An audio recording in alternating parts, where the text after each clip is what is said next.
I wanted to make sure you guys got this information before our celebration on Friday, so I'm going to go through it pretty quickly. Last time we left off with the ratification of the Constitution and the creation of a new, much stronger central government.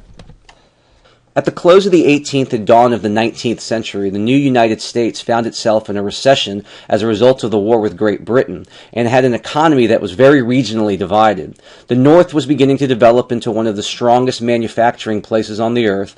The Middle Atlantic still had that balanced economy from the colonial era, and the South was still lots and lots of farming that required lots and lots of slaves, especially after Eli Whitney's cotton gin was created in 1790. Cotton was a very labor-intensive crop to cultivate. The cotton gin made it much easier to separate the seeds from the cotton, which previously had to be done by hand. As a result, cotton production took off with an increase from 3 to 93 million pounds annually, and the need for slaves dramatically increased as Southern farmers discovered how much money was to be made off of what came to be known as King Cotton. So who would lead this new government? There was really only one option in 1789. George Washington was the hero of the Revolutionary War and had served as president of the Constitutional Convention. He would be elected unanimously in 1789. Presidents were not elected the same way before the 12th Amendment was ratified in 1804. Before the 12th Amendment, each elector selected two candidates, with the winner being president and the runner-up being vice president. The first vice president was John Adams. On his new gig, Adams wrote to his wife Abigail, "My country has in its wisdom contrived for me the most insignificant office that ever the invention of man contrived or his imagination conceived, as I can do nothing good nor evil. I must be borne away by others and meet the common fate." The vice president does not have a lot of official responsibilities. Outside of casting tie-breaking votes in the Senate, the vice president is the backup quarterback. They sit and wait for something to happen to the starter.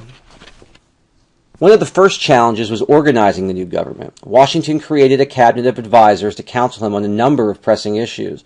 While the current cabinet includes the vice president and 15 heads of various departments, the most recent addition to the president's cabinet was the Department of Homeland Security in the wake of the attacks on September 11th. Washington's cabinet had four. The Attorney General is the top lawyer in the country, the Secretary of State is the country's top diplomat, and the Secretary of War, well, that's pretty self-explanatory. Of course, there is no Secretary of War now. Since the Cold War, this is known as the Secretary of Defense, and the Secretary of Treasury is in charge of the nation's finances. Washington's cabinet was dominated by conflict between Secretary of State Thomas Jefferson and Secretary of Treasury Alexander Hamilton. The Constitution does mention the Supreme Court, but it was the Judiciary Act of 1789 that created that court, with a Chief Justice, the first being John Jay, and 5 Associate Justices. Today, there is a Chief Justice and 8 Associate Justices. The Act also created 13 district courts and 3 circuit courts of appeal under the Supreme Court. One cannot merely decide to take someone to the Supreme Court to sue them. It's a process to get there. We'll talk a lot more about the Supreme Court when we meet John Marshall in Unit 3. There was another election in 1792, and not surprisingly, Washington was re-elected unanimously. John Adams, luckily or maybe not luckily for him, was re-elected vice president. A second challenge was political rivalries between political factions that would emerge into the first political parties in American history. It is important to note that these, Federalist and Democratic Republicans, were the first political parties, not Federalists and Anti-Federalists at the Constitutional Convention. The Federalists were led by Alexander Hamilton and John Adams. They believed in interpreting the Constitution loosely, meaning there is room to read into what the Constitution actually says. They wanted a strong central government. In the debate between should we support the British or the French, they supported the British. They wanted a large peacetime army and navy for defense, wanted a national bank for the country's finances, and supported tariffs because they believed that the American economy should focus on the manufacturing sector. They drew the most support from businessmen and bankers in the Northeast and were easily labeled as elitist. Their opponents, the Democratic Republicans, were led by Thomas Jefferson and father of the Constitution, James Madison. They believed in a strict interpretation of the Constitution. If the Constitution does not say it, the government cannot do it. They believed in supporting France and viewed a large army and navy as a tool of an overly powerful central government. They were against the creation of a national bank and tariffs and thought that the economy should focus on agriculture. Not surprisingly, Democratic Republicans drew the most support from farmers, artisans, and people along the American frontier. The French Revolution posed a foreign policy problem for the young United States. While most Americans certainly appreciated the goals of the French Revolution, liberty, equality, fraternity, as imitation is the ultimate form of flattery, they did not appreciate Robespierre and the guillotine that became a major part of the French Revolution. There was also the Treaty of Alliance negotiated by Ben Franklin that bound the United States to the French monarchy. Washington issued the Proclamation of Neutrality in 1793, which said that the United States would stay out of the French Revolution and would not intervene in France, much to the chagrin of the French government. In protest, Thomas Jefferson, a Democratic Republican and Francophile, resigned as Secretary of State. Then the French minister, Edmond Genet, took his cause to the streets of America, which was not proper behavior for a diplomat. The event highlighted the intensity of the issue. Genet would be removed, an action supported by Thomas Jefferson, Democratic Republican and Francophile. The British also caused issues for the young United States. They were taking American ships at sea that were en route to France and impressing American sailors at sea. Britain also still possessed forts on U.S. soil from which they supported and encouraged Native American attacks along the frontier. In response, George Washington sent John Jay to negotiate. The Jay Treaty was very unpopular as it did not accomplish much of anything. Jay got an empty promise from the British that they would leave their forts along the frontier, and Britain said that they would pay for damages to American ships. The treaty did not do anything about British seizures of American ships or the impressment of American sailors, and the British would not pledge to stop supporting and encouraging Native American attacks along the frontier. The Jay Treaty caused some to start questioning the leadership of Washington and greatly increased the divide between Federalists and Democratic Republicans. It is important to note that the powers of Europe did not think that the experiment America would last, which explains the actions of the British along the frontier and at sea, and people like Citizen Genet.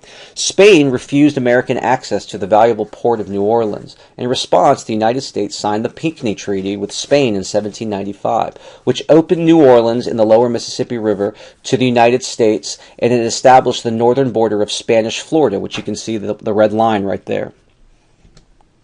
Alexander Hamilton was the face of the American economy at its inception. Someone please remind me to show you the Alexander Hamilton rap next time. Hamilton's economic vision can be found in his reports on public credit and manufactures. He believed it most important to pay off the young nation's national debt and for the assumption of the state's war debt. This was a point of contention as many southern states did not have the same high war debt that many northern states had. Hamilton also believed that the United States should focus on industry and raise revenues through high tariffs. Lastly, Hamilton believed in the creation of a national bank to manage the country's money. Opponents, led by Thomas Jefferson, viewed Hamilton's plan as a means to fill the pockets of the rich at the expense of poor farmers. A compromise was reached at a dinner party between Hamilton, Jefferson, and Madison. The government would pay off the national debt and assume states' war debts. Hamilton would agree that the national capital would be moved south along the Potomac River. They would eventually find a nice piece of swampland that would turn into Washington, D.C. The tariff rates would be lower than Hamilton wanted, but he would get excise taxes. More on the whiskey tax in a second. And there would be a national bank. While the Constitution says nothing about the creation of a national bank, they would use the necessary and proper clause to create it. As stated in the discussion of the Jay Treaty, the British supported and supplied Native American attacks along the American frontier. In 1794, the Miami Confederacy, led by Chief Little Turtle, a very menacing name, was defeated at the Battle of Fallen Timbers. The British no longer supported these Native Americans as they were defeated. The resulting Treaty of Greenville gave Miami Confederacy land to the United States, and they would be paid. But like most agreements between native tribes and the United States government, these terms would change dramatically as Americans continued to seek more land in the West. Back to the whiskey tax. Farmers in western Pennsylvania were used to distilling their excess corn into whiskey to make money.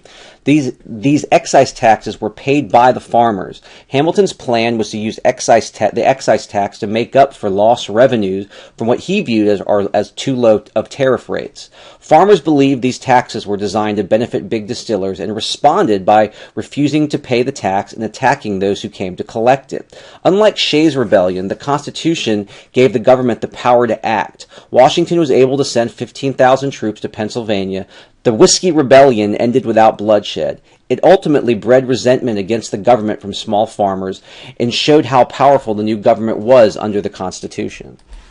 As Washington left office, deciding not to run for a third term, he, with the help of Alexander Hamilton, left some important advice for the American people.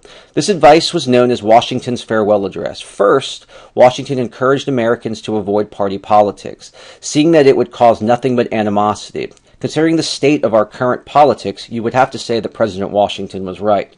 Second, Washington said to avoid permanent alliances, as the United States should focus on what goes on within its own borders. Specifically, Washington said to stay out of European affairs.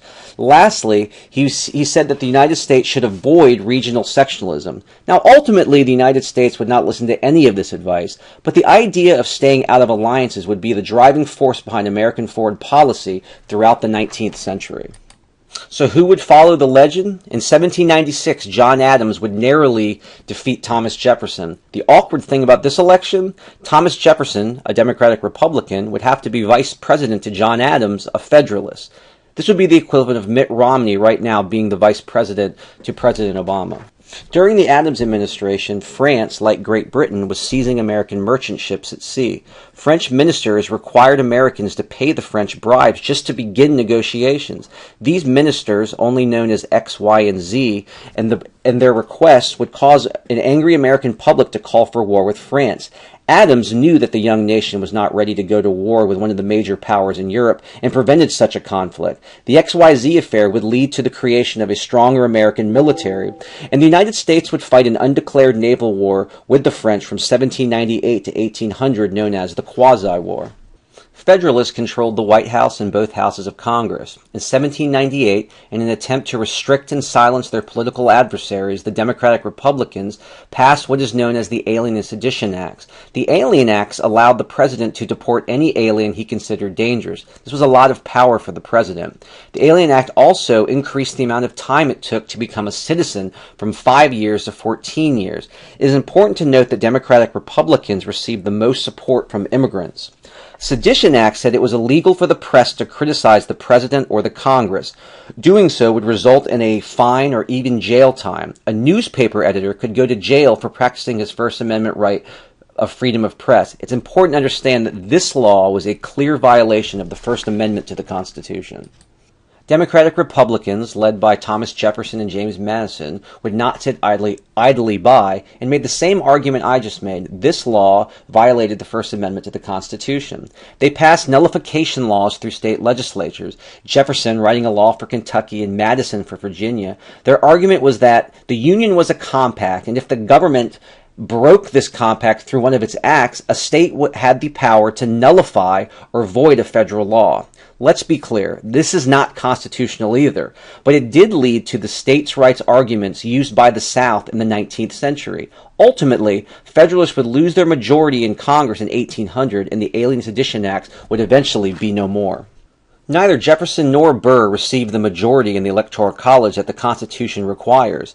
The election was then settled in the House of Representatives, where Thomas Jefferson would be elected the third President of the United States, with Aaron Burr serving as his Vice President.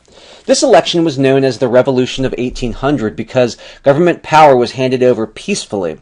While that seems normal in the year 2015, this was not the case in the world at the turn of the 19th century.